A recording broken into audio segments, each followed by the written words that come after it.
Environment and climate change Canada ਨੇ ਐਤਵਾਰ ਨੂੰ ਇੱਕ ਏਅਰ ਕੁਆਲਿਟੀ ਰਿਪੋਰਟ ਜਾਰੀ ਕੀਤੀ ਸੀਗੀ।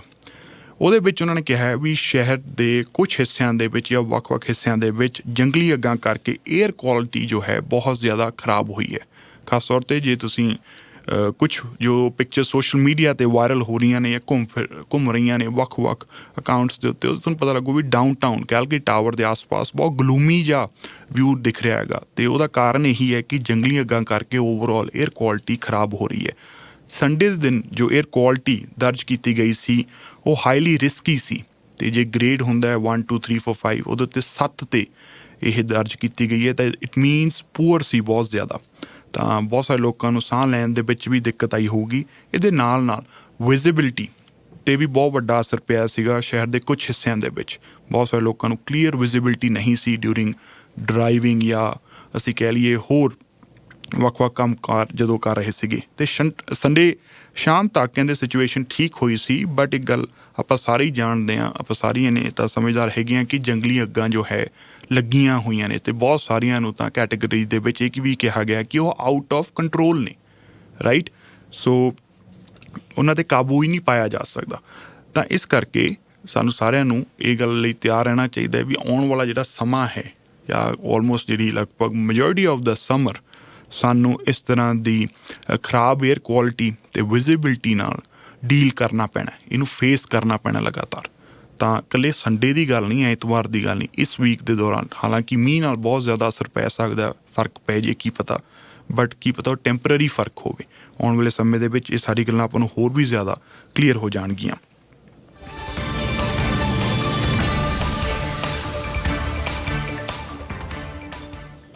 ਐਤਵਾਰ ਨੂੰ ਇੱਕ ਫੇਟਲ ਐਕਸੀਡੈਂਟ ਰਿਪੋਰਟ ਹੋਇਆ ਜੀ ਸਾਰਸੀ ਟ੍ਰੇਲ ਨਾਰਥ ਵੈਸਟ ਦੇ ਉੱਤੇ। ਇਸ ਐਕਸੀਡੈਂਟ ਦੇ ਵਿੱਚ ਮੋਟਰਸਾਈਕਲ ਕਰੈਸ਼ ਹੋਇਆ ਹੈਗਾ ਅਤੇ ਜਿਸ ਦੇ ਵਿੱਚ ਇੱਕ ਵਿਅਕਤੀ ਦੀ ਮੌਤ ਹੋ ਗਈ ਹੈ। ਦੁਪਹਿਰੇ 3 ਵਜੇ ਦੇ ਆਸ-ਪਾਸ ਇਹ ਐਕਸੀਡੈਂਟ ਰਿਪੋਰਟ ਹੋਇਆ ਜੀ ਸਾਰਸੀ ਟ੍ਰੇਲ ਦੇ ਉੱਤੇ, ਕਰੋਚਾਈਲਡ ਟ੍ਰੇਲ ਨਾਰਥ ਵੈਸਟ 'ਤੇ। ਅਤੇ ਟਰੈਫਿਕ ਯੂਨਿਟਸ ਨੂੰ ਮੌਕੇ 'ਤੇ ਬੁਲਾਇਆ ਗਿਆ ਖਾਸ ਤੌਰ 'ਤੇ ਸਾਰਾ ਕੁਛ ਇਨਵੈਸਟੀਗੇਟ ਕਰਨ ਦੇ ਲਈ। ਅਤੇ ਟਰੈਫਿਕ ਯੂਨਿਟ ਨੇ ਪਹੁੰਚਣ ਤੋਂ ਬਾਅਦ ਜਿਹੜੀ ਆਪਣੀ ਪ੍ਰੀਲਿਮਿਨਰੀ ਮੁੱਢਲੀ ਜਾਂਚ ਹੈ ਉਹਦੇ ਵਿੱਚ ਇਹ ਗੱਲ ਆਖੀ ਹੈ ਕਿ ਓਵਰ ਸਪੀਡਿੰਗ ਇੱਕ ਕਾਰਨ ਹੋ ਸਕਦਾ। ਹਾਲਾਂਕਿ ਉਹਨਾਂ ਨੇ ਕੰਕਲੂਜਨ ਕੋਈ ਨਹੀਂ ਕੱਢਿਆ, ਬਟ ਜੋ ਉਹਨਾਂ ਨੇ ਸਾਰਾ ਮੌਕਾ ਦੇਖਿਆ ਉਸ ਤੋਂ ਬਾਅਦ ਉਹਨਾਂ ਨਾਲ ਇਨਐਕਸਪੀਰੀਅੰਸ ਹੁੰਦਾ ਹੈਗਾ, ਵੱਖ-ਵੱਖ ਟਰੈਫਿਕ ਐਕਸੀਡੈਂਟਸ ਦੇ ਉੱਤੇ ਉਹ ਜਾਂਦੇ ਰਹਿੰਦੇ ਨੇ, ਤਾਂ ਉਹਨਾਂ ਨੇ ਜਿੰਨਾ ਕੁ ਦੇਖਿਆ ਹੈਗਾ ਕੈਮਰੇਜ਼ ਵਗੈਰਾ ਦੇਖ ਕੇ ਉਹਨਾਂ ਨੂੰ ਲੱਗਦਾ ਕਿ ਓਵਰ ਸਪੀਡਿੰਗ ਜੋ ਹੈ ਉਹ ਇੱਕ ਵੱਡਾ ਕਾਰਨ ਹੋ ਸਕਦਾ ਫॉर ਇਹ ਫੇਟਲ ਐਕਸੀਡੈਂਟ। ਅਤੇ ਇਸ ਐਕਸੀਡੈਂਟ ਦੇ ਚੱਲਦਿਆਂ ਸਾਰਸੀ ਟ੍ਰੇਲ ਕਰੋਚਾਈਲਡ ਟ੍ਰੇਲ ਦੇ ਨੇੜੇ ਕਾਫੀ ਦੇਰ ਤੱਕ ਜਿਹੜਾ ਦੋਨੋਂ ਪਾਸਿਓਂ ਰਾਹ ਨੂੰ ਵੀ ਬੰਦ ਕੀਤਾ ਗਿਆ ਸੀਗਾ। ਤਾਂ ਇਸ ਕਰਕੇ ਆਵਾਜਾਈ, ਟਰੈਫਿਕ ਦੀ ਆਵਾਜਾਈ ਵੀ ਹੈ ਜਿਹੜੀ ਉਹ ਵੱਡੇ ਪੱਧਰ 'ਤੇ ਪ੍ਰਭਾਵਿਤ ਹੋਈ ਸੀ।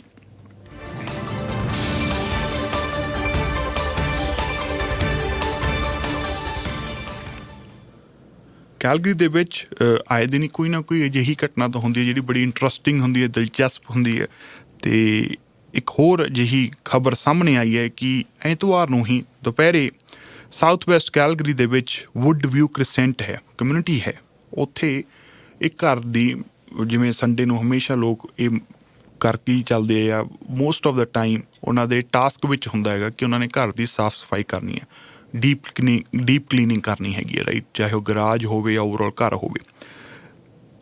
ਤਾਂ ਜਦੋਂ ਇੱਕ ਵਿਅਕਤੀ ਜੋ ਹੈ ਆਪਣਾ ਘਰ ਦੀ ਸਾਫ਼ ਸਫਾਈ ਕਰ ਰਿਹਾ ਸੀਗਾ ਅਤੇ ਉਹਨੂੰ ਇੱਕ ਮੈਟਲ ਬਾਕਸ ਮਿਲਿਆ।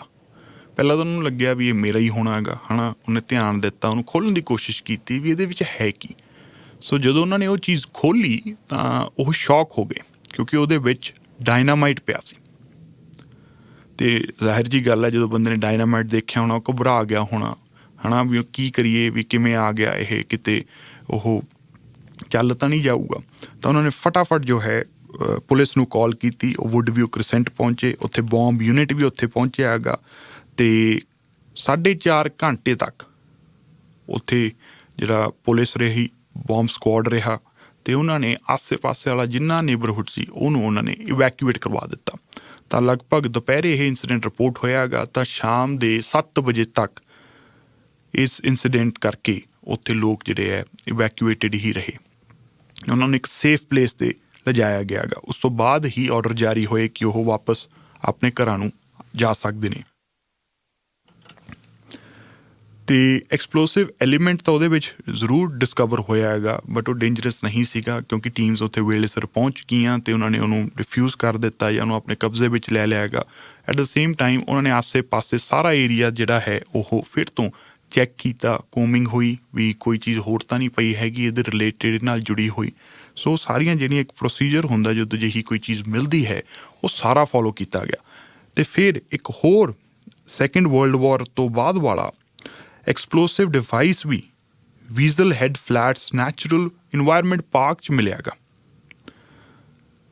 ਤੇ ਇਹ ਘਟਨਾ ਵੀ ਜੋ ਹੈ ਸਵੇਰੇ 11:30 ਦੇ ਆਸ-ਪਾਸ ਰਿਪੋਰਟ ਹੋਈ ਸੀਗੀ ਤੇ ਇੱਥੇ ਵੀ ਕੈਲਗਰੀ ਪੁਲਿਸ ਨੂੰ ਮੌਕੇ ਤੇ ਬੁਲਾਇਆ ਗਿਆ। ਇਹ ਵੀ ਇੱਕ ਐਕਸਪਲੋਸਿਵ ਡਿਵਾਈਸ ਸੀਗਾ ਤੇ ਕੋਈ ਬੰਦਾ ਉੱਥੇ ਮੈਟਲ ਡਿਟੈਕਟਰ ਲੈ ਕੇ ਘੁੰਮ ਫਿਰ ਰਿਹਾ ਸੀਗਾ, ਯੂਜ਼ ਕਰ ਰਿਹਾ ਸੀਗਾ, ਉਹਨੇ ਇਹ ਡਿਟੈਕਟ ਕੀਤਾ, ਜਿਸ ਤੋਂ ਬਾਅਦ ਇਹ ਅਹਿਮ ਇਨਫੋਰਮੇਸ਼ਨ ਸ਼ੇਅਰ ਕੀਤੀ ਗਈ ਤੇ ਇਸ ਡਿਵਾਈਸ ਨੂੰ ਵੀ ਸੇਫਲੀ ਕੰਟੇਨ ਕਰ ਲਿਆ ਗਿਆ। ਹਾਲਾਂਕਿ ਪਾਰਕ ਨੂੰ ਕਾਫੀ ਚਿਰ ਤੱਕ ਜੋ ਹੈ ਉਹ ਬੰਦ ਰੱਖਿਆ ਗਿਆ ਹੈਗਾ ਕਿਉਂਕਿ ਉਹਦੇ ਸਰਚ ਆਪਰੇਸ਼ਨ ਚੱਲ ਰਿਹਾ ਸੀਗਾ, ਦੇਖ ਰਹੇ ਸੀਗੇ ਵੀ ਇਹਦੇ ਨਾਲ ਦੀ ਕੋਈ ਹੋਰ ਚੀਜ਼ ਤਾਂ ਨਹੀਂ ਪਈ ਹੈਗੀ।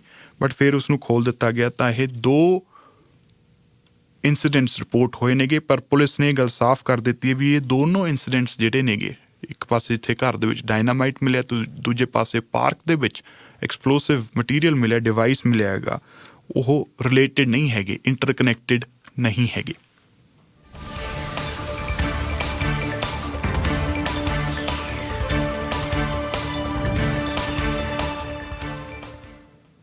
Alberta serious incident response team ਨੇ ਲੰਘੇ ਸ਼ੁੱਕਰਵਾਰ ਨੂੰ ਜੋ ਕੈਲਗਰੀ ਪੁਲਿਸ ਵੱਲੋਂ ਸ਼ੂਟਿੰਗ ਕੀਤੀ ਗਈ ਸੀਗੀ ਸਾਊਥ ਈਸਟ ਦੇ ਵਿੱਚ ਇੰਡਸਟਰੀਅਲ ਏਰੀਆ, ਜਦੋਂ ਉਹ ਪੈਟਰੋਲ ਕਰ ਰਹੇ ਸੀਗੇ, ਉਹਦੀ ਇਨਵੈਸਟੀਗੇਸ਼ਨ ਸ਼ੁਰੂ ਕਰ ਦਿੱਤੀ ਹੈ।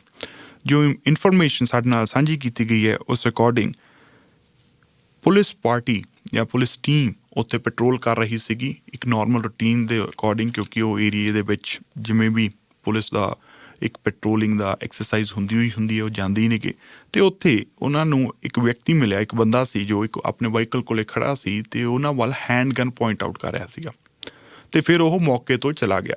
ਪੁਲਿਸ ਅਲਰਟ ਹੋ ਗਈ। ਪੁਲਿਸ ਨੇ ਆਪਦੇ ਨਾਲ ਦੇ ਯੂਨਿਟਸ ਨੂੰ ਵੀ ਅਲਰਟ ਕੀਤਾ, ਉਹਨਾਂ ਨੇ K9 ਯੂਨਿਟ ਨੂੰ ਅਲਰਟ ਕੀਤਾ, ਪੁਲਿਸ ਹੈਲੀਕਾਪਟਰ ਨੂੰ ਵੀ ਲੂਪ ਦੇ ਵਿੱਚ ਲਿਆ ਗਿਆ, ਉਹਨਾਂ ਨੂੰ ਵੀ ਇੰਗੇਜ ਕੀਤਾ ਗਿਆ ਅਤੇ ਹੋਰ ਕਈ ਅਫਸਰ ਵੀ ਜਿਹੜੇ ਨੇਗੇ ਡਿਫਰੈਂਟ ਯੂਨਿਟਸ ਤੋਂ ਜਾਂ ਉਹਨਾਂ ਦੀ ਟੀਮ ਦੇ ਹੀ ਮੈਂਬਰਸ ਉੱਥੇ ਮੌਕੇ 'ਤੇ ਪਹੁੰਚੇ। ਤਾਂ ਪੁਲਿਸ ਹੈਲੀਕਾਪਟਰ ਦੀ ਮਦਦ ਨਾਲ ਉਹ ਬੰਦਾ ਟਰੇਸ ਹੋਇਆ ਹੈਗਾ, ਜਿਸ ਤੋਂ ਬਾਅਦ ਡਿਊਟੀ 'ਤੇ ਮੌਜੂਦ ਜਿਹੜੇ ਕੌਪ ਸੀਗੇ ਉਹਨਾਂ ਨੇ ਉਹਨਾਂ ਨਾਲ ਇੰਗੇਜ ਕੀਤਾ ਹੋਊਗਾ ਅਤੇ ਉਸ ਤੋਂ ਬਾਅਦ ਜੋ ਹੈ ਉਸ ਉੱਤੇ ਗੋਲੀ ਚਲਾ ਦਿੱਤੀ ਅਤੇ ਉਹਨੂੰ ਲਾਈਫ ਥ੍ਰੈਟਨਿੰਗ ਇੰਜਰੀਜ਼ ਹੋਈਆਂ ਨੇ ਅਤੇ ਹਸਪਤਾਲ ਦੇ ਵਿੱਚ ਉਹ ਵਿਅਕਤੀ ਜੋ ਹੈ ਹਜੇ ਵੀ ਦਾਖਲ ਹੈ। ਸੋ ਕੈਲਗਰੀ ਪੁਲਿਸ ਨੇ ਅਫੀਸ਼ੀਅਲ ਤੌਰ 'ਤੇ ਗੱਲ ਕਹੀ ਹੈ ਵੀ ਵਹੀਕਲ ਬੇਸਡ ਜਿਹੜੇ ਫਾਇਰ ਆਰਮ ਇੰਸੀਡੈਂਟਸ ਨੇ ਉਹ ਦਿਨੋਂ ਦਿਨ ਵੱਧ ਰਹੇ ਨੇਗੇ ਅਤੇ ਕੋਈ ਚੰਗਾ ਸਾਈਨ ਨਹੀਂ ਹੈਗਾ ਗਾ ਅਤੇ ਇਹ ਜਿਹੀ ਚੀਜ਼ਾਂ ਉਹਨਾਂ ਨੂੰ ਪਹਿਲਾਂ ਦੇਖਣ ਨੂੰ ਨਹੀਂ ਮਿਲਦੀਆਂ ਸੀਗੀਆਂ। ਉਹ ਕਹਿੰਦੇ ਵੀ ਇਹ ਨਵੀਂ ਚੀਜ਼ ਉਹ ਓਬਜ਼ਰਵ ਕਰ ਰਹੇ ਨੇਗੇ ਅਤੇ ਇਹ ਕੋਈ ਬਾਹਲੀ ਵਧੀਆ ਗੱਲ ਨਹੀਂ ਹੈਗੀ। ਤਾਂ ਇਹਦੇ ਨਾਲ ਉਹ ਕਹਿੰਦੇ ਵੀ ਜਿਵੇਂ ਆਫਿਸਰਸ ਨੂੰ ਮੌਕੇ 'ਤੇ ਡੀਲ ਕਰਨਾ ਪੈਂਦਾ ਉਹ ਕਰਦੇ ਨੇਗੇ। So but Alberta serious incident response team ਨੇ ਇਸ ਚੀਜ਼ ਦਾ ਨੋਟਿਸ ਲਿਆ ਹੈਗਾ ਅਤੇ ਉਹਨਾਂ ਨੇ ਕਲੀਅਰ ਕਰ ਦਿੱਤਾ ਹੈ ਕਿ ਅਸੀਂ ਜੋ ਹੈ ਇਸ ਦੀ ਇਨਵੈਸਟੀਗੇਸ਼ਨ ਕਰਾਂਗੇ, ਦੇਖਦੇ ਹਾਂ ਵੀ ਅਸਲ ਦੇ ਵਿੱਚ ਮੌਕੇ 'ਤੇ ਹੋਇਆ ਕੀ ਸੀਗਾ। ਇੱਕ ਪਾਸੇ ਪੁਲਿਸ ਵਰਜਨ ਹੈ ਅਤੇ ਉਹ ਦੂਜੇ ਪਾਸੇ ਦੂਸਰਾ ਵਰਜਨ ਵੀ ਜੋ ਹੈ ਉਹ ਲੈਣ ਦੀ ਕੋਸ਼ਿਸ਼ ਕਰਨਗੇ ਅਤੇ ਉਸ ਤੋਂ ਬਾਅਦ ਜੋ ਹੈ ਇੱਕ ਕੰਕਲੂਸਿਵ ਰਿਪੋਰਟ ਤਿਆਰ ਹੋਊਗੀ ਜੋ ਅਸੀਂ ਤੁਹਾਡੇ ਨਾਲ ਸ਼ੇਅਰ ਕਰਾਂਗੇ ਜਦੋਂ ਵੀ ਉਹਨਾਂ ਨੇ ਉਹ ਗੱਲ ਹਾਈਲਾਈਟ ਕੀਤੀ। ਬਟ ਫਿਲਹਾਲ ਦੀ ਘੜੀ ਜੋ ਸਾਊਥ ਈਸਟ ਇੰਡਸਟਰੀਅਲ ਏਰੀਆ ਦੇ ਵਿੱਚ ਪੁਲਿਸ ਪੈਟਰੋਲਿੰਗ ਦੌਰਾਨ ਇੱਕ ਸ਼ੂਟਿੰਗ ਇੰਸੀਡੈਂਟ ਰਿਪੋਰਟ ਹੋਇਆ ਜਿਸ ਦੇ ਵਿੱਚ ਇੱਕ ਵਿਅਕਤੀ ਜੋ ਹੈ ਸੀਰੀਅਸਲੀ ਇੰਜਰਡ ਹੋਇਆ।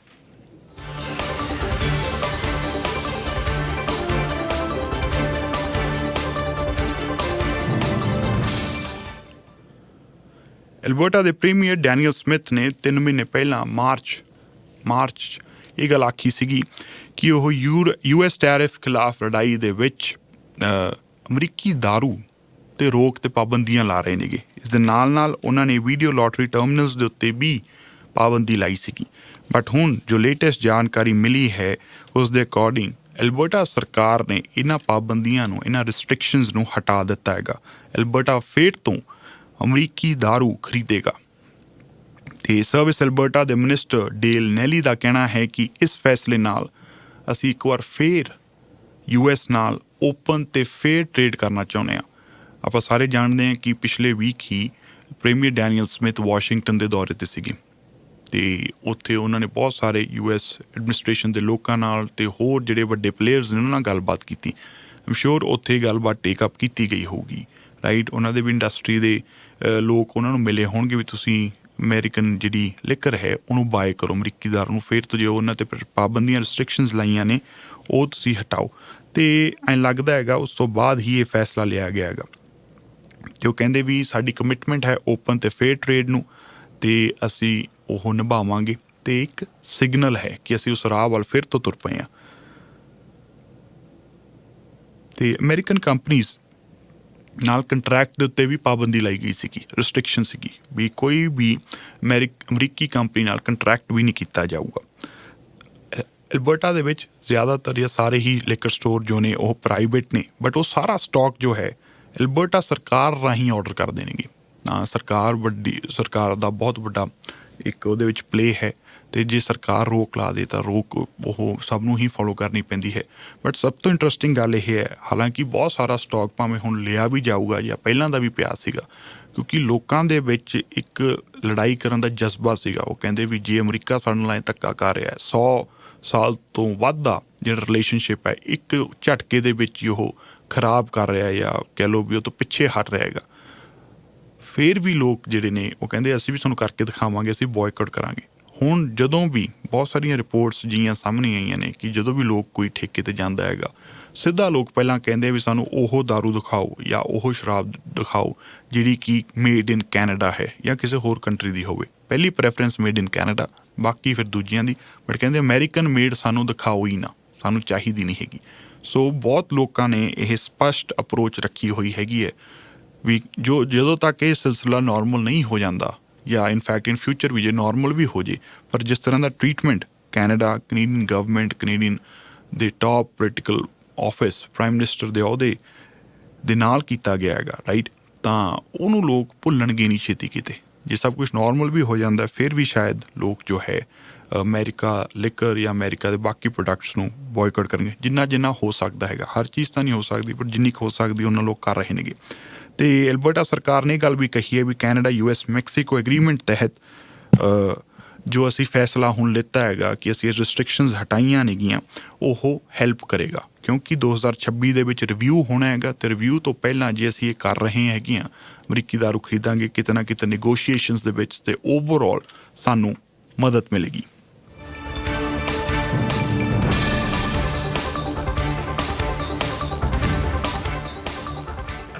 ਇੱਕ ਛੋਟੀ ਜਿਹੀ ਬ੍ਰੇਕ ਲੈਣੇ, ਬ੍ਰੇਕ ਤੋਂ ਬਾਅਦ ਬਾਕੀ ਦੀ ਖਬਰਾਂ ਉੱਤੇ ਚਰਚਾ ਕਰਦੇ ਹਾਂ ਜੀ।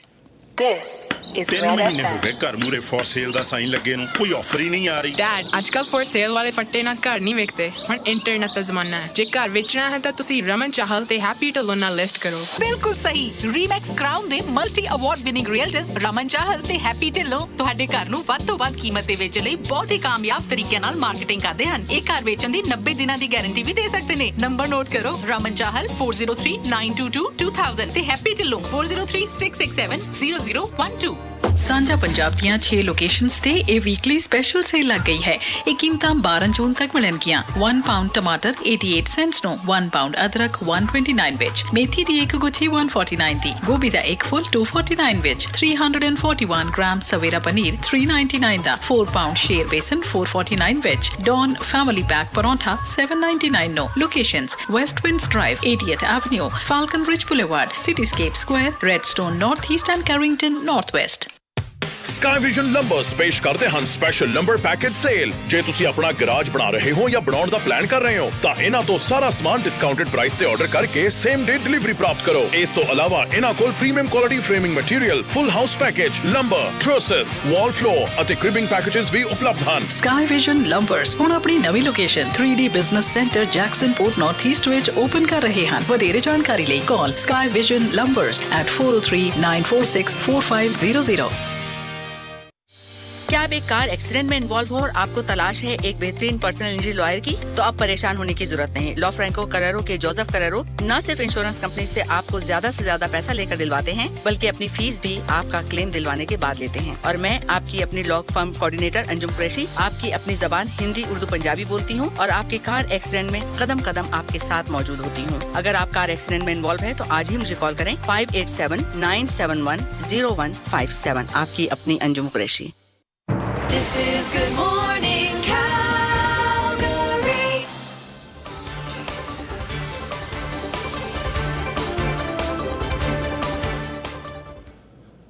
ਐਲਬਰਟਾ ਦੇ ਪ੍ਰੀਮੀਅਰ ਡੈਨੀਅਲ ਸਮਿਥ ਨੇ CTV ਨੂੰ ਹਾਲ ਹੀ ਵਿੱਚ ਇੱਕ ਇੰਟਰਵਿਊ ਦਿੱਤੀ ਹੈ। ਉਹਦੇ ਵਿੱਚ ਉਹਨਾਂ ਨੂੰ ਪਾਈਪਲਾਈਨ ਰਿਗਾਰਡਿੰਗ ਸਵਾਲ ਪੁੱਛਿਆ ਗਿਆ ਸੀ ਵੀ ਜੋ BC ਹੈ ਬ੍ਰਿਟਿਸ਼ ਕੋਲੰਬੀਆ, ਉਹਨਾਂ ਦੀ ਜੋ ਸਰਕਾਰ ਹੈ ਮੌਜੂਦਾ NDP government, premier David Eby, ਉਹ ਤਾਂ ਬਾਲੇ ਇੰਟਰਸਟਿਡ ਨਹੀਂ ਲੱਗਦੇ ਹੈਗੇ ਤੇ ਤੁਸੀਂ ਬਹੁਤ ਜ਼ਿਆਦਾ ਇੰਟਰਸਟਿਡ ਹੋ, ਪੁਸ਼ ਕਰ ਰਹੇ ਹੋ।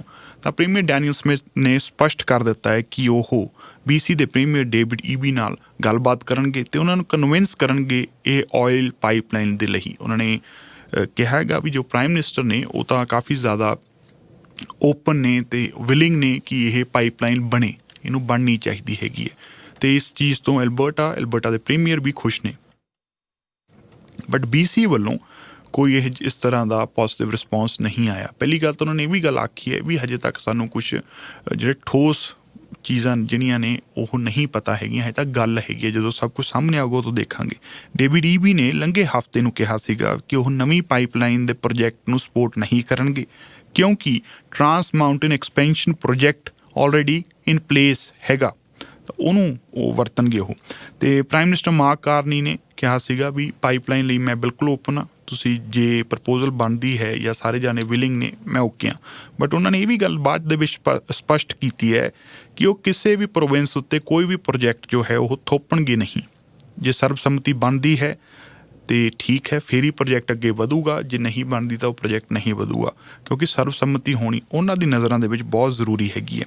ਬਟ ਸਮਿਥ ਨੂੰ ਇਹ ਭਰੋਸਾ ਹੈ, ਸ਼ੀ ਇਜ਼ ਵੈਰੀ ਕੌਨਫੀਡੈਂਟ ਕਿ ਟੀਮ ਕੈਨੇਡਾ ਦੀ ਅਪਰੋਚ ਤੇ ਸਪਿਰਿਟ ਦੇ ਤਹਿਤ ਅਸੀਂ ਇੱਕ ਦੂਸਰੇ ਦੀ, ਹਰ ਇੱਕ ਪ੍ਰੋਵਿੰਸ ਇੱਕ ਦੂਸਰੇ ਦੀ ਮਦਦ ਕਰੂਗਾ ਤੇ ਜਦੋਂ ਉਹ ਈਬੀ ਨਾਲ ਬੈਠਣਗੇ, ਪ੍ਰੀਮੀਅਰ ਈਬੀ ਨਾਲ, ਤਾਂ ਉਹਨਾਂ ਨੂੰ ਉਹ ਮਨਾਉਣ ਦੇ ਵਿੱਚ ਕਾਮਯਾਬ ਰਹਿਣਗੇ ਕਿਉਂਕਿ ਉਹਨਾਂ ਦਾ ਕਹਿਣਾ ਹੈ ਕਿ ਇਹ ਜਿਹੜਾ ਪ੍ਰੋਜੈਕਟ ਹੈ ਇਹ ਕੋਈ ਸਿਰਫ ਇੱਕ ਸੂਬੇ ਦੇ ਹਿੱਤਾਂ ਵਾਸਤੇ ਨਹੀਂ ਕੀਤਾ ਜਾ ਰਿਹਾ ਹੈਗਾ, ਵੀ ਐਲਬਰਟਾ ਨੂੰ ਵੀ ਇਹਦਾ ਫਾਇਦਾ ਹੋਣਾ ਹੈ।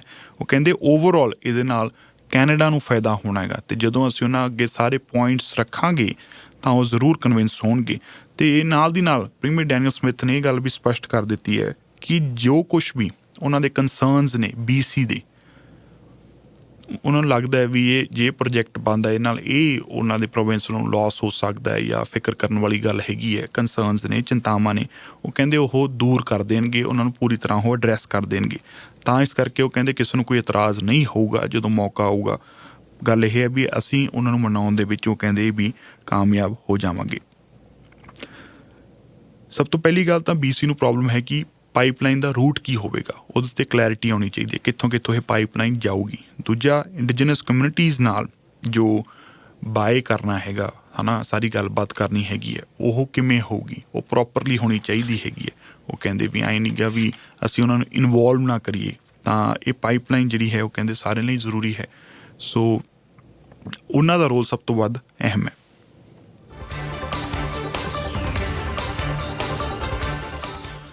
ਗਲੋਬ ਐਂਡ ਮੇਲ ਨੇ ਇੱਕ ਨਵੀਂ ਰਿਪੋਰਟ ਛਾਪੀ ਹੈ, ਉਸ ਅਕੋਰਡਿੰਗ ਇਹ ਗੱਲ ਸਾਹਮਣੇ ਆਈ ਹੈ ਕਿ ਪ੍ਰਾਈਮ ਮਿਨਿਸਟਰ ਮਾਰਕ ਕਾਰਨੀ ਸੋਮਵਾਰ ਨੂੰ ਯਾਨੀ ਕਿ ਅੱਜ ਯੂਨੀਵਰਸਿਟੀ ਆਫ ਟੋਰਾਂਟੋ ਦੇ ਵਿੱਚ ਮੰਕ ਸਕੂਲ ਆਫ ਗਲੋਬਲ ਅਫੇਅਰਸ 'ਚ ਆਪਣੀ ਸਪੀਚ ਦੌਰਾਨ ਨਵੀਂ ਸਿਕਿਉਰਿਟੀ ਅਤੇ ਡਿਫੈਂਸ ਇਨਵੈਸਟਮੈਂਟ ਦਾ ਜੋ ਪਲਾਨ ਹੈ ਉਹਨੂੰ ਅਨਾਊਂਸ ਕਰ ਸਕਦੇ ਨੇ, ਉਹਦਾ ਐਲਾਨ ਕਰ ਸਕਦੇ ਨੇਗੇ। ਉਹਨਾਂ ਨੇ 2 ਸੀਨੀਅਰ ਗਵਰਨਮੈਂਟ ਅਫੀਸ਼ੀਅਲਸ ਨਾਲ ਗੱਲਬਾਤ ਕੀਤੀ ਹੈ। ਉਹਨਾਂ ਨੇ ਅਨੋਨਿਮਿਟੀ ਦੇ ਬੇਸਿਸ ਦੇ ਉੱਤੇ ਉਹਨਾਂ ਨਾਲ ਸਾਰੀ ਇਨਫੋਰਮੇਸ਼ਨ ਸ਼ੇਅਰ ਕੀਤੀ ਹੈ। ਇਹਦੇ ਵਿੱਚ ਸਭ ਤੋਂ ਅਹਿਮ ਜਿਹੜੀ ਗੱਲਬਾਤ ਡਿਵੈਲਪਮੈਂਟ ਇਹ ਹੈ ਕਿ ਜੋ 2% ਐਕਸਪੈਂਡੀਚਰ ਟਾਰਗੇਟ ਤੈਅ ਕੀਤਾ ਗਿਆ ਹੈ ਨੇਟੋ ਵੱਲੋਂ, ਜਿੰਨੀਆਂ ਵੀ ਕੰਟਰੀਜ਼ ਨੇਟੋ ਅਲਾਇੰਸ ਦਾ ਹਿੱਸਾ ਨੇ, ਉਹਨਾਂ ਨੂੰ ਆਪਣੀ GDP ਦਾ 2% ਜੋ ਹੈ ਡਿਫੈਂਸ ਦੇ ਉੱਤੇ ਖਰਚਣਾ। ਇਹ ਵਰਲਡ ਵਾਰ 2 ਤੋਂ ਬਾਅਦ ਓਵਰਆਲ ਅਲਾਇੰਸ ਬਣਿਆ ਸੀ, ਫਿਰ ਉਹ ਤੋਂ ਬਾਅਦ ਇਹਦੀ ਜਿਹੜੀ ਹੈ ਸਾਰੀਆਂ ਟਰਮਸ ਐਂਡ ਕੰਡੀਸ਼ਨਸ ਤੈਅ ਕੀਤੀਆਂ ਗਈਆਂ ਤੇ ਉਸ ਅਕੋਰਡਿੰਗ 2% ਜਿਹੜਾ ਹੈ ਤੁਸੀਂ ਆਪਦੀ GDP ਦਾ ਡਿਫੈਂਸ ਦੇ ਉੱਤੇ ਲਾਉਣਾ ਹੈਗਾ। ਬਟ ਬਹੁਤ ਸਾਰੀਆਂ ਕੰਟਰੀਜ਼ ਇਨਕਲੂਡਿੰਗ ਕੈਨੇਡਾ ਇਹ 2% ਤੋਂ ਬਹੁਤ ਘੱਟ ਸਪੈਂਡ ਕਰ ਰਹੀਆਂ ਨੇ।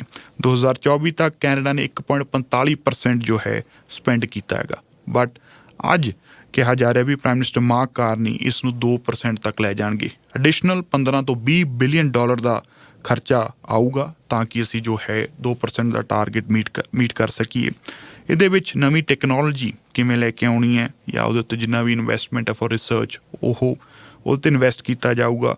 ਇਕੁਇਪਮੈਂਟ ਜੋ ਕੈਨੇਡਾ ਨੂੰ ਪ੍ਰੋਟੈਕਟ ਕਰ ਸਕੇ ਹੈ ਨਾ, ਕਿਉਂਕਿ ਇਹ ਜਿਹੜਾ ਵਰਲਡ ਹੈ ਜਾਂ ਚੇਂਜਿੰਗ ਆਰਡਰ ਹੈ ਵਰਲਡ ਦਾ, ਉਹਦੇ ਲਈ ਹਰ ਇੱਕ ਕੰਟਰੀ ਇੰਡੀਵਿਜੂਅਲ ਤੌਰ ਦੇ ਉੱਤੇ ਹੀ ਕੰਪੀਟ ਕਰ ਰਹੀ ਹੈ। ਅਲਾਇੰਸਿਸ ਜਿਹੜਾ ਬਹੁਤਾ ਕੰਮ ਨਹੀਂ ਕਰ ਰਹੇ ਹੈਗੇ, ਤਾਂ ਸਾਰੀਆਂ ਕੰਟਰੀਜ਼ ਹੀ ਆਪਣੇ ਡਿਫੈਂਸ ਬਜਟ ਵਧਾ ਰਹੀਆਂ ਨੇ ਜਾਂ ਡਿਫੈਂਸ ਸਪੈਂਡਿੰਗ ਜੋ ਹੈ ਉਹ ਵਧਾ ਰਹੀਆਂ ਨੇ।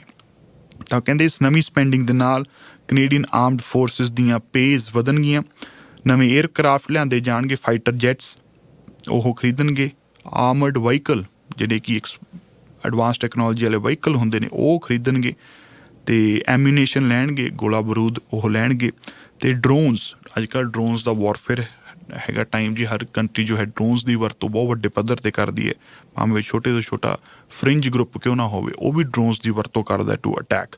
ਤਾਂ ਡਰੋਨਸ ਦੇ ਉੱਤੇ ਉਹ ਇਨਵੈਸਟ ਕਰਨਗੇ ਵੱਡੇ ਪੱਧਰ 'ਤੇ, ਅਤੇ ਨਵੇਂ ਸੈਂਸਰਸ ਵੀ ਉਹ ਲੈਣਗੇ, ਬਾਏ ਕਰਨਗੇ, ਜਿਸ ਨਾਲ ਸੀ ਫਲੋਰ ਅਤੇ ਆਰਟਿਕ ਏਰੀਆ ਨੂੰ ਸਾਰੇ ਨੂੰ ਮੋਨੀਟਰ ਕੀਤਾ ਜਾ ਸਕਦਾ। ਜਿੰਨੀਆਂ ਵੀ ਸਾਡੀਆਂ ਸ਼ਿਪਸ ਨੇ ਉਹਨਾਂ ਨੂੰ ਰਿਪੇਅਰ ਕਰਨਗੇ, ਅਤੇ ਜਿੱਥੇ ਕਿਤੇ ਵੀ ਮੇਨਟੇਨੈਂਸ ਦੀ ਲੋੜ ਹੈ ਇਸ ਬਜਟ ਨਾਲ ਉਹ ਕਹਿੰਦੇ ਵੀ ਅਸੀਂ ਉਹ ਵੀ ਕਰਾਂਗੇ।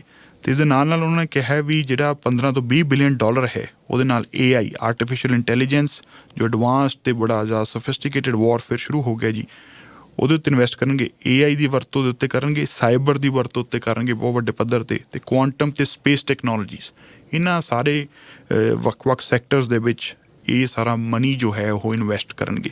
ਤਾਂ ਇਹਦੇ ਨਾਲ ਜਿਹੜੀ 2% ਦੀ ਕਮਿਟਮੈਂਟ ਹੈ ਉਹ ਵੀ ਫੁਲਫਿਲ ਹੋ ਜਾਊਗੀ। ਤਾਂ ਜਿਹਦਾ ਸਾਡਾ ਗੁਆਂਢੀ ਮੁਲਕ US ਵੀ ਰੌਲਾ ਪਾ ਰਿਹਾ ਹੈਗਾ ਵੀ ਡੋਨਲਡ ਟਰੰਪ ਦਾ ਸਿੱਧਾ ਹੀ ਬਿਆਨ ਆਇਆ ਸੀਗਾ, ਉਹਨਾਂ ਬਿਨਾਂ ਵਾਲ-ਛਾਲ ਤੋਂ ਇਹ ਗੱਲ ਕਹੀ ਸੀਗੀ ਵੀ ਅਮਰੀਕਾ ਹੁਣ ਥੱਕ ਗਿਆ ਨੇਟੋ ਨੂੰ ਪ੍ਰੋਟੈਕਟ ਕਰਦੇ ਕਰਦੇ, ਵੀ ਅਸੀਂ ਠੇਕਾ ਨਹੀਂ ਲਿਆ ਹੈਗਾ ਵੀ ਅਸੀਂ ਵੀ ਤੁਹਾਡੇ ਉੱਤੇ ਸਪੈਂਡ ਕਰੀ ਜਾਈਏ, ਅਤੇ ਤੁਸੀਂ ਆਪਦੀਆਂ GDP ਦੇ ਵਿੱਚੋਂ ਕੁਛ ਵੀ ਜੋ ਹੈ ਉਹਦਾ ਕੁਛ ਹਿੱਸਾ ਵੀ ਜਿੰਨਾ ਤੈਅ ਕੀਤਾ ਗਿਆ ਹਿੱਸਾ ਹੈ ਉਹ ਵੀ ਨਾ ਮੀਟ ਕਰੋ। ਤਾਂ ਸਾਰਿਆਂ ਨੇ ਹੀ ਆਪਦਾ ਜ਼ੋਰ ਲਾਇਆ ਹੈਗਾ, ਆਪਣੀ ਆਪਦੀ ਡਿਫੈਂਸ ਸਪੈਂਡਿੰਗ ਵਧਾ ਰਹੇ ਨੇ, ਅਤੇ ਕੈਨੇਡਾ ਦੇ ਉੱਤੇ ਖਾਸ ਕਰਕੇ ਉਹਨਾਂ ਦਾ ਧਿਆਨ ਸੀ ਕਿਉਂਕਿ Canada one of the lowest ਸੀਗਾ ਸਪੈਂਡਿੰਗ ਦੇ ਵਿੱਚ, ਅਤੇ ਹੁਣ ਨਵਾਂ ਟਾਰਗੇਟ ਤਾਂ ਇੱਥੋਂ ਤੱਕ ਡਿਸਕਸ ਹੋ ਰਿਹਾ ਵੀ 5% ਤੱਕ ਲੈ ਕੇ ਜਾਣਾ ਹੈਗਾ। ਸੋ ਫਿਲਹਾਲ ਦੀ ਘੜੀ 2% ਤੱਕ ਜਾਊਗਾ ਜੀ। ਅਤੇ ਇਹਦੇ ਨਾਲ ਨਾਲ ਇੱਕ ਸਟੈਂਡ ਲੋਨ ਵੱਖਰਾ ਬਿਲਕੁਲ ਇੰਡੀਪੈਂਡੈਂਟ ਡਿਫੈਂਸ ਪਰਚੇਜ਼ਿੰਗ ਏਜੰਸੀ ਵੀ ਖੜੀ ਕਰਨ ਦੀ ਗੱਲਬਾਤ ਆਖੀ ਜਾ ਰਹੀ ਹੈ ਪ੍ਰਾਈਮ ਮਿਨਿਸਟਰ ਮਾਰਕ ਕਾਰਨੀ ਵੱਲੋਂ, ਕਿਉਂਕਿ ਉਹ ਕਹਿੰਦੇ ਵੀ ਜੋ ਸਮਾਨ ਡਿਫੈਂਸ ਦਾ ਸਮਾਨ ਲੈਣਾ ਹੁੰਦਾ, ਚਾਹੇ ਉਹ ਫਾਈਟਰ ਜੈਟਸ ਹੋਣ, ਡਰੋਨਸ ਹੋਣ, ਉਹਦੀ ਪ੍ਰੋਕਿਉਰਮੈਂਟ ਦੇ ਵਿੱਚ ਬਹੁਤ ਸਮਾਂ ਲੱਗਦਾ ਹੈਗਾ, ਬਹੁਤ ਸਲੋ ਹੁੰਦਾ ਹੈਗਾ। ਕਹਿੰਦੇ ਅਸੀਂ ਉਹ ਹੁਣ ਅਫੋਰਡ ਨਹੀਂ ਕਰ ਸਕਦੇ ਹੈਗੇ, ਫਾਸਟ ਕਰਾਂਗੇ ਇਹਨੂੰ ਤਾਂ ਕਿ ਸਾਡੀਆਂ ਡੀਲਸ ਜਲਦੀ ਹੋਣ, ਸਾਡੇ ਕੋਲ ਇਕਵਿਪਮੈਂਟ ਜਲਦੀ ਆਵੇ। ਅਤੇ ਕੈਨੇਡੀਅਨ ਕੋਸਟ ਗਾਰਡ ਜੋ ਇੱਕ ਸਿਵਿਲੀਅਨ ਆਪਰੇਟਿੰਗ ਏਜੰਸੀ ਹੈ ਡਿਪਾਰਟਮੈਂਟ ਆਫ ਫਿਸ਼ਰੀਜ਼ ਅਤੇ ਓਸ਼ਨ ਅਧੀਨ, ਉਹਨੂੰ ਹੁਣ ਉਹ ਡਿਪਾਰਟਮੈਂਟ ਆਫ ਨੈਸ਼ਨਲ ਡਿਫੈਂਸ ਅਧੀਨ ਲੈ ਕੇ ਆਉਣਗੇ। ਇਹ ਵੀ ਇੱਕ ਨਵੀਂ ਡਿਵੈਲਪਮੈਂਟ ਇਸ ਦੇ ਵਿੱਚ ਕੀਤੀ ਜਾਊਗੀ। ਸੋ ਅੱਜ most likely prime minister Mark Carney ਜੋ ਹੈ ਡਿਫੈਂਸ ਰਿਲੇਟਡ ਜਿੰਨੀਆਂ ਵੀ ਚੇਂਜਿਸ ਉਹ ਆਉਣ ਵਾਲੇ ਸਮੇਂ ਦੇ ਵਿੱਚ ਕਰਨਾ ਚਾਹੁੰਦੇ ਨੇ ਉਹਨਾਂ ਦਾ ਉਹ ਐਲਾਨ ਕਰਨਗੇ।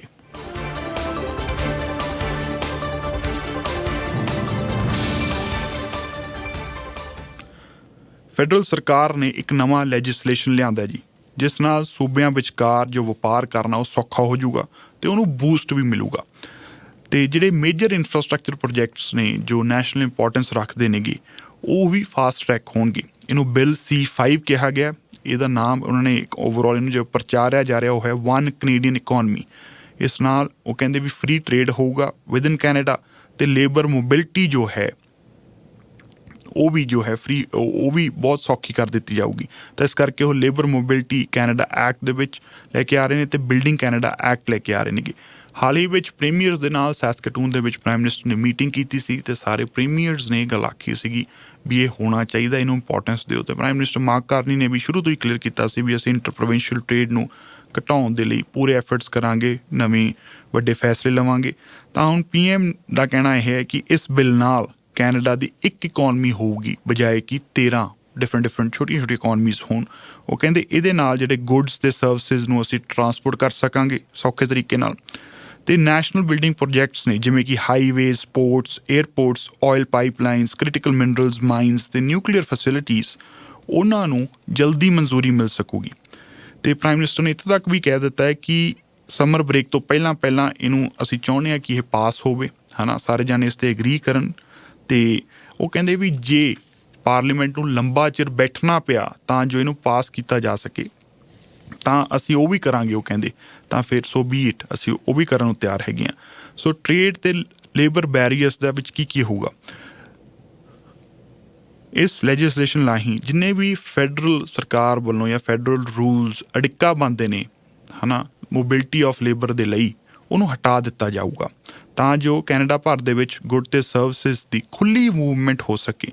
ਜੋ ਫੈਡਰਲ ਰੂਲਸ ਹੋਣਗੇ ਉਹ ਪ੍ਰੋਵਿੰਸਿਸ ਤੇ ਟੈਰੀਟਰੀਜ਼ ਨਾਲ ਮੇਲ ਖਾਣਗੇ। ਐ ਨਹੀਂ ਕਿ ਫੈਡਰਲ ਦਾ ਰੂਲ ਵੱਖਰਾ ਆਊਗਾ, ਪ੍ਰੋਵਿੰਸਿਸ ਦਾ ਵੱਖਰਾ ਆਊਗਾ ਤੇ ਟੈਰੀਟਰੀਜ਼ ਦਾ ਵੱਖਰਾ ਆਊਗਾ।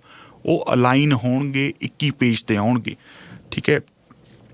ਤੇ ਪ੍ਰੋਵਿੰਸ਼ੀਅਲ ਜਾਂ ਜਿਹੜੀ ਟੈਰੀਟਰੀਜ਼ ਦੀ ਜੁਰਿਸਡਿਕਸ਼ਨ ਹੈ ਉਹਦੇ ਵਿੱਚ ਫਰਜ਼ ਕਰੋ ਜੇ ਇੱਕ ਵਰਕਰ ਨੂੰ ਆਥੋਰਾਈਜੇਸ਼ਨ ਮਿਲੀ ਹੋਈ ਹੈ, ਲਾਇਸੈਂਸ ਮਿਲਿਆ ਹੋਇਆ ਹੈਗਾ, ਤਾਂ ਉਹ ਸ਼ਾਇਦ ਅੱਜ ਦੇ ਸਮੇਂ ਦੇ ਵਿੱਚ ਫੈਡਰਲ ਜੁਰਿਸਡਿਕਸ਼ਨ ਦੇ ਵਿੱਚ ਕੰਮ ਨਹੀਂ ਕਰ ਸਕਦਾ, ਰਾਈਟ। ਤਾਂ ਉਹਦੇ ਵਾਸਤੇ ਰੂਲਸ ਵੱਖਰੇ ਨੇਗੇ, ਪਰ ਉਹ ਚੀਜ਼ ਨੂੰ ਹੁਣ ਉਹ ਖਤਮ ਕਰ ਦੇਣਗੇ ਇਸ ਬਿੱਲ ਰਾਹੀਂ। ਉਹ ਕਹਿੰਦੇ ਵੀ ਫੈਡਰਲ ਜੁਰਿਸਡਿਕਸ਼ਨ ਦੇ ਵਿੱਚ ਵੀ ਜੋ ਬੰਦਾ ਪ੍ਰੋਵਿੰਸ਼ੀਅਲੀ ਆਥੋਰਾਈਜ਼ਡ ਹੈਗਾ ਵਰਕਰ ਜਾਂ ਟੈਰੀਟਰੀਜ਼ ਦੇ ਵਿੱਚ ਆਥੋਰਾਈਜ਼ ਹੈਗਾ, ਉਹ ਵੀ ਫੈਡਰਲ ਜੁਰਿਸਡਿਕਸ਼ਨ ਦੇ ਵਿੱਚ ਕੰਮ ਕਰ ਸਕੂਗਾ ਜਾਂ ਫੈਡਰਲ ਲਾਇਸੈਂਸ ਉਹਨੂੰ ਵੀ ਮਿਲ ਸਕਦਾ ਨਾਲ ਦੀ ਨਾਲ।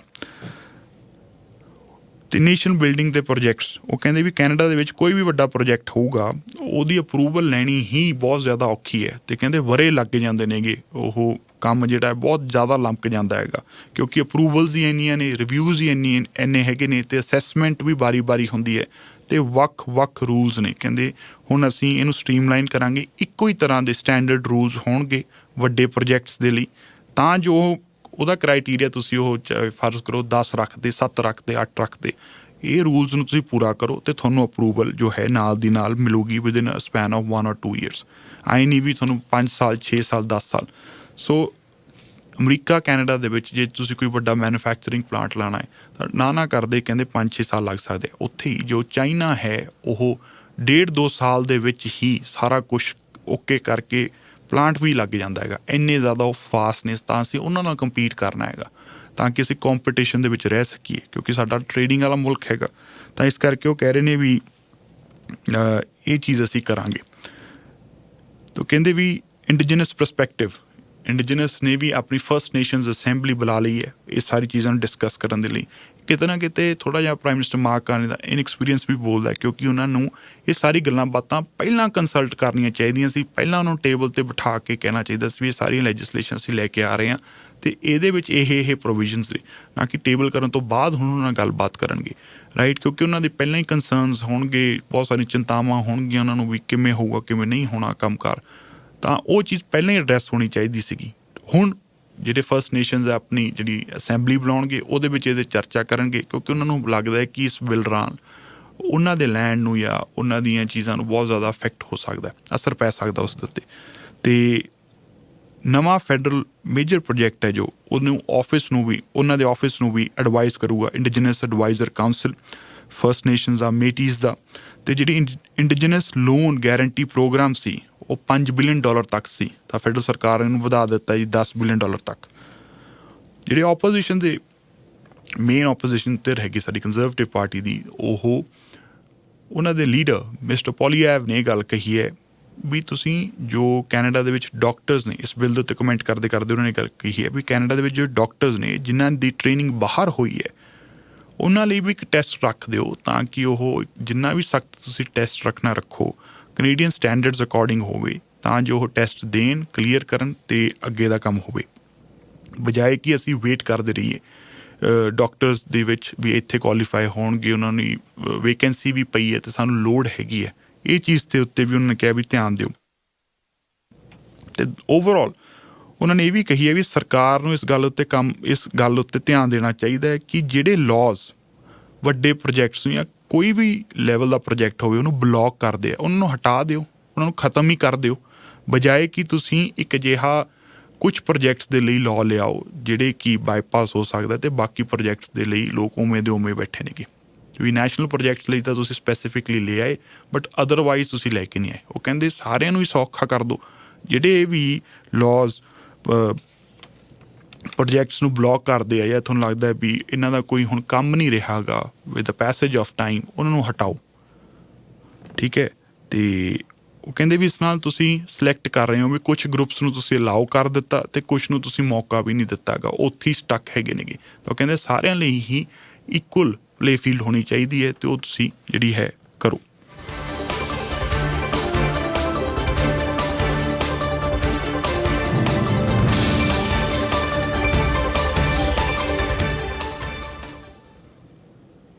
ਦੂਜੇ ਪਾਸੇ G7 ਸਮਿਟ ਨੂੰ ਲੈ ਕੇ ਬਹੁਤ ਜ਼ਿਆਦਾ ਚਰਚਾ ਛਾਈ ਹੋਈ ਹੈ, ਖਾਸ ਤੌਰ 'ਤੇ ਉਦੋਂ ਤੋਂ ਜਦੋਂ ਤੋਂ ਪ੍ਰਾਈਮ ਮਿਨਿਸਟਰ ਮਾਰਕ ਕਾਰਨੀ ਨੇ Indian prime minister Narendra Modi ਨੂੰ ਜੋ ਹੈ ਇਨਵਾਈਟ ਭੇਜਿਆ ਤੇ ਉਹਨਾਂ ਨੇ ਐਕਸੈਪਟ ਵੀ ਕੀਤਾ ਹੈਗਾ।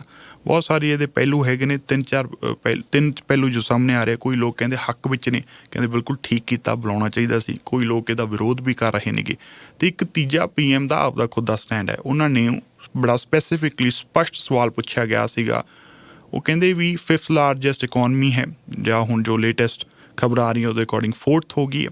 ਅਤੇ ਉਹ ਕਹਿੰਦੇ ਸਭ ਤੋਂ ਵੱਡਾ ਦੇਸ਼ ਹੈ, ਸਭ ਤੋਂ ਵੱਡੀ ਪਾਪੂਲੇਸ਼ਨ ਉਸ ਦੇਸ਼ ਦੇ ਵਿੱਚ ਹੈ, ਅਤੇ ਜਿੰਨੀਆਂ ਵੀ ਅਹਿਮ ਸਪਲਾਈ ਚੇਨਸ ਨੇ ਜਾਂ ਟਰੇਡ ਵਾਲੀ ਗੱਲਬਾਤ ਹੈ ਉਹ ਇਸ ਦੇਸ਼ ਦੇ ਹੋ ਕੇ ਲੰਘਦੀ ਹੈ। ਇਹਦਾ ਬਹੁਤ ਵੱਡਾ ਇਨਫਲੂਐਂਸ ਹੈ, ਠੀਕ ਹੈ। ਇਹ ਬਹੁਤ ਉਹਦਾ ਇੰਪੋਰਟੈਂਟ ਪਾਰਟ ਹੈ ਇੰਡੀਆ, ਤਾਂ ਇਹਨੂੰ ਅਸੀਂ ਇਗਨੋਰ ਨਹੀਂ ਕਰ ਸਕਦੇ, ਖਾਸ ਤੌਰ 'ਤੇ ਉਸ ਸਮੇਂ ਦੇ ਵਿੱਚ ਜਦੋਂ ਅਸੀਂ ਇਕਨੋਮਿਕ ਕ੍ਰਾਈਸਿਸ ਦੇ ਨੇੜੇ ਆ ਜਾਂ ਇੱਕ ਟਰੇਡ ਵਾਰ ਚੱਲ ਰਿਹਾ ਦੁਨੀਆ ਭਰ ਦੇ ਵਿੱਚ। ਅਤੇ ਜਿਹੜਾ ਸਾਡਾ ਸਭ ਤੋਂ ਵੱਡਾ ਐਲਾਈ ਸੀਗਾ US, ਉਹਦੇ ਨਾਲ ਹੀ ਸਾਡੇ ਰਿਲੇਸ਼ਨਸ ਜੋ ਹੈ ਬਾਹਲੇ ਵਧੀਆ ਨਹੀਂ ਰਹੇ, ਪਹਿਲਾਂ ਵਰਗੇ ਨਹੀਂ ਰਹੇ, ਨਾ ਕਦੇ ਅੱਗੇ ਰਹਿਣੇ ਨੇ ਉਹਨਾਂ ਦੇ ਅਕੋਰਡਿੰਗ। ਤਾਂ ਉਹ ਸਾਰੀ ਸਿਚੁਏਸ਼ਨਸ ਨੂੰ ਦੇਖਦੇ ਹੋਏ ਇਹ ਕਦਮ ਲੈਣਾ ਬਹੁਤ ਜ਼ਰੂਰੀ ਸੀ। ਅਤੇ ਪਿਛਲੇ 6 ਸਾਲਾਂ ਤੋਂ ਹਰ ਇੱਕ G7 ਸਮਿਟ ਦੇ ਵਿੱਚ ਪ੍ਰਾਈਮ ਮਿਨਿਸਟਰ ਆਫ ਇੰਡੀਆ ਨੂੰ ਬੁਲਾਇਆ ਜਾ ਰਿਹਾ ਹੈਗਾ। ਤਾਂ ਐਤਕੀ ਵੀ ਕੋਈ ਐਗਜ਼ੈਪਸ਼ਨ ਨਹੀਂ ਸੀ, ਕਿਉਂਕਿ ਇਹ ਜਿਹੜਾ ਸਮਿਟ ਹੈ ਇਹਦੇ ਵਿੱਚ ਦੁਨੀਆ ਦੀ 7 ਸਭ ਤੋਂ ਵੱਡੇ ਦੇਸ਼ ਨੇ, ਅਤੇ ਉਹ ਇੱਕ ਕੰਸੈਂਸਸ ਸਰਬਸੰਮਤੀ ਬਣਦੀ ਹੈਗੀ ਹੈ। ਫਰਜ਼ ਕਰੋ ਇੱਕ ਦੇਸ਼ ਕਹਿ ਦੇ ਕਿ ਮੈਨੂੰ ਤਾਂ ਇਹ ਗੱਲ ਠੀਕ ਨਹੀਂ ਲੱਗਦੀ ਹੈਗੀ, ਬਟ ਜੇ 6 ਜਾਣੇ ਕਹਿ ਰਹੇ ਹੈ, ਉਹ ਵੀ 6 ਦੇਸ਼ਾਂ ਦੇ ਵੱਡੇ ਪੋਲੀਟੀਕਲ ਹੈਡਸ, ਤਾਂ ਤੁਹਾਨੂੰ ਮੰਨਣੀ ਪੈਂਦੀ ਹੈ। ਐਜ਼ ਅ ਹੋਸਟ ਤਾਂ ਤੁਹਾਡੀ ਜ਼ਿੰਮੇਵਾਰੀ ਹੋਰ ਵੀ ਵੱਧ ਜਾਂਦੀ ਹੈ। ਇਹ ਗੱਲਾਂ ਉਹਨਾਂ ਨੇ ਕਹੀਆਂ ਨੇਗੀਆਂ। ਅਤੇ ਦੂਸਰੀ ਗੱਲ ਉਹਨੇ ਕਿਹਾ ਵੀ ਰੈਪਿਡਲੀ ਗਰੋ ਕਰ ਰਹੀ ਹੈ ਇੰਡੀਅਨ ਇਕੋਨਮੀ, ਤਾਂ ਉਹਨੂੰ ਇਗਨੋਰ ਨਹੀਂ ਕੀਤਾ ਜਾ ਸਕਦਾ ਹੈਗਾ। ਤਾਂ ਇਸ ਕਰਕੇ ਉਹਨਾਂ ਨੇ ਕਿਹਾ ਵੀ ਇਹ ਉਹਨਾਂ ਨੇ ਫੈਸਲਾ ਕੀਤਾ ਹੈਗਾ। ਸੋ ਬਟ ਬਹੁਤ ਸਾਰੇ ਲੋਕ ਇਹ ਤਿੱਖੀ ਆਲੋਚਨਾ ਵੀ ਕਰ ਰਹੇ ਆ ਲਿਬਰਲ ਸਰਕਾਰ ਦੀ, ਪ੍ਰਾਈਮ ਮਿਨਿਸਟਰ ਮਾਰਕ ਕਾਰਨੀ ਦੀ। ਉਹ ਕਹਿੰਦੇ ਵੀ ਬੜੀ ਛੇਤੀ ਕਾਹਲੀ ਕਰ ਰਹੇ ਹੋ ਤੁਸੀਂ, ਜਿਹੜੇ ਦੋਸ਼ ਲੱਗਦੇ ਨੇ ਇੰਡੀਅਨ ਗਵਰਨਮੈਂਟ ਦੇ ਉੱਤੇ ਜਾਂ ਇੰਡੀਅਨ ਏਜੰਸੀਜ਼ ਦੇ ਉੱਤੇ, ਉਹ ਕਾਫੀ ਜ਼ਿਆਦਾ ਗੰਭੀਰ ਨੇ, ਸੀਰੀਅਸ ਨੇ। ਮਰਡਰ ਦਾ ਦੋਸ਼ ਹੈ, ਐਕਸਟੋਰਸ਼ਨ ਦਾ ਦੋਸ਼ ਹੈਗਾ, killing of Canadian on Canadian soil ਦਾ ਦੋਸ਼ ਹੈਗਾ, ਰਾਈਟ। ਸੋ ਉਹਨੂੰ ਕਿਵੇਂ ਇਗਨੋਰ ਕਰ ਸਕਦੇ ਹੋ? ਅਤੇ ਬਹੁਤ ਸਾਰੀ ਵੱਡੇ ਪੱਧਰ 'ਤੇ ਸਿੱਖ ਕਮਿਊਨਿਟੀ ਦੇ ਵਿੱਚ ਇਹਦਾ ਰੋਸ ਵੀ ਹੈ, ਅਤੇ ਉਹਨਾਂ ਨੇ ਆਪਣਾ ਜੋ ਹੈ ਇਤਰਾਜ਼ ਵੀ ਜੋ ਹੈ ਬੜਾ ਪਬਲਿਕਲੀ ਸਟੇਟਮੈਂਟਸ ਜਾਰੀ ਕਰਕੇ ਰੱਖਿਆ ਹੈਗਾ। ਦੂਜੇ ਪਾਸੇ ਬਹੁਤ ਸਾਰੀਆਂ ਇਹ ਡਿਬੇਟਸ ਨੇ ਜਾਂ ਹਰ ਥਾਵੇਂ ਇਹ ਵੀ ਪੱਖ ਆ ਰਿਹਾ ਹੈਗਾ, ਇਹ ਵੀ ਚਰਚਾ ਚੱਲ ਰਹੀ ਹੈ ਵੀ ਇੱਕ ਕਮਿਊਨਿਟੀ ਦਾ ਮਸਲਾ ਹੈ, ਰਾਈਟ। ਤਾਂ ਓਵਰਆਲ ਜੋ ਅਸੀਂ ਇਸ ਕ੍ਰਾਈਸਿਸ ਤੋਂ ਲੰਘ ਰਹੇ ਹਾਂ ਇਕੋਨਮੀ ਦੇ ਖਾਸ ਤੌਰ ਦੇ ਉੱਤੇ, ਸਾਡਾ ਅਨਐਮਪਲੋਇਮੈਂਟ ਰੇਟ ਲਗਾਤਾਰ ਵੱਧ ਰਿਹਾ, ਸਾਡਾ ਟਰੇਡ ਡੈਫਿਸਿਟ ਵੱਧ ਰਿਹਾ ਹੈਗਾ, ਅਤੇ ਸਾਡਾ US ਨਾਲ ਰਿਲੇਸ਼ਨ ਆਲਮੋਸਟ ਕਹਿ ਲਓ ਵੀ ਖਤਮ ਹੋਣ 'ਤੇ ਹੈ, ਜਾਂ ਇੱਕ ਤਰ੍ਹਾਂ ਤੋਂ ਬੜਾ ਉਹ ਪ੍ਰੋਫੈਸ਼ਨਲ ਹੋ ਜਾਊਗਾ। ਜੋ ਪਹਿਲਾਂ ਸਾਨੂੰ ਐਡਵਾਂਟੇਜਸ ਮਿਲਦੇ ਸੀਗੇ, ਕਹਿ ਲਓ ਕਿ ਇੱਕ ਤਰ੍ਹਾਂ ਤੋਂ ਉਹ ਘੱਟ ਜਾਣਗੇ, ਹੈ ਨਾ, ਜਾਂ ਸਾਡਾ ਬਹੁਤ ਵਧੀਆ ਜੋ ਰਿਲੇਸ਼ਨ ਸੀ ਉਹ ਕਿਤੇ ਨਾ ਕਿਤੇ ਉਹਨੂੰ ਸੱਟ ਵੱਜ ਰਹੀ ਹੈ। ਤਾਂ ਉਹ ਕਹਿੰਦੇ ਵੀ ਇਸ ਦੌਰਾਨ ਸਾਨੂੰ ਆਪਣੀਆਂ ਸਾਰੀਆਂ ਆਪਸ਼ਨਸ ਦੇਖਣੀਆਂ ਚਾਹੀਦੀਆਂ ਨੇਗੀਆਂ, ਅਦਰਵਾਈਜ਼ ਸਾਡੀ ਇਕੋਨਮੀ ਜੋ ਹੈ ਉਹ ਇਸ ਲੈਵਲ 'ਤੇ ਚਲੀ ਜਾਊਗੀ ਅਤੇ ਉਹਨੂੰ ਬਹੁਤ ਸਮਾਂ ਲੱਗ ਜਾਊਗਾ ਰਿਕਵਰ ਹੋਣ ਵਾਸਤੇ। ਇਸੇ ਕਰਕੇ ਉਹਨਾਂ ਨੇ ਚਾਈਨਾ ਨਾਲ ਵੀ ਰਾਹ ਖੋਲ੍ਹਿਆ, ਇਸ ਕਰਕੇ ਹੀ ਵੀ ਉਹ ਜੋ ਹੈ ਉਹ ਇੰਡੀਆ ਨਾਲ ਵੀ ਗੱਲਬਾਤ ਕਰ ਰਹੇ ਨੇ। ਅਤੇ ਮਿਸਟਰ ਪੋਲੀਐਵ ਨੇ ਵੀ ਪ੍ਰਾਈਮ ਮਿਨਿਸਟਰ ਮਾਰਕ ਕਾਰਨੀ ਦੇ ਇਸ ਫੈਸਲੇ ਨੂੰ ਸਪੋਰਟ ਕੀਤਾ ਹੈਗਾ। ਉਹ ਕਹਿੰਦੇ ਵੀ ਨੋ ਡਾਊਟ ਜੋ ਗੱਲਾਂ ਬਾਤਾਂ ਹੈਗੀਆਂ ਨੇ, ਜੋ ਇਸ਼ੂਜ਼ ਹੈਗੇ ਨੇ, ਉਹ ਐਡਰੈਸ ਹੋਣੇ ਚਾਹੀਦੇ ਐਜ਼ ਪਰ ਲਾਅ, ਅਤੇ ਲਗਾਤਾਰ ਡਾਇਲੋਗ ਹੋਣਾ ਚਾਹੀਦਾ ਇੰਡੀਅਨ ਗਵਰਨਮੈਂਟ ਦੇ ਨਾਲ ਕਿ ਉਹ ਚੀਜ਼ਾਂ ਨੂੰ ਐਡਰੈਸ ਕੀਤਾ ਜਾਵੇ। ਜਿੰਨੀਆਂ ਵੀ ਇਨਵੈਸਟੀਗੇਸ਼ਨਸ ਚੱਲ ਰਹੀਆਂ ਨੇ ਉਹਦੇ ਵਿੱਚ ਕੋਆਪਰੇਸ਼ਨ ਹੋਣੀ ਚਾਹੀਦੀ ਹੈਗੀ ਹੈ। ਬਟ ਜਿੱਥੇ ਟਰੇਡ ਦਾ ਮਸਲਾ ਆਉਂਦਾ ਹੈ, ਗਿਵਨ ਦਾ ਕਰੰਟ ਸਿਚੁਏਸ਼ਨ, ਉਹਨਾਂ ਨੇ ਵੀ ਇਹ ਗੱਲ ਕਹੀ ਹੈ ਵੀ ਇਹ ਗੱਲਬਾਤ ਕਰਨੀ ਜ਼ਰੂਰੀ ਹੈ। ਅਤੇ ਅੱਜ ਦੀਆਂ ਕਰੰਟ ਅਫੇਅਰਸ ਦੇ ਵਿੱਚ, ਅੱਜ ਦੇ ਚਲੰਤ ਮਾਮਲਿਆਂ ਦੇ ਵਿੱਚ ਇੰਨਾ ਹੀ। You are listening to CKYR 106.7.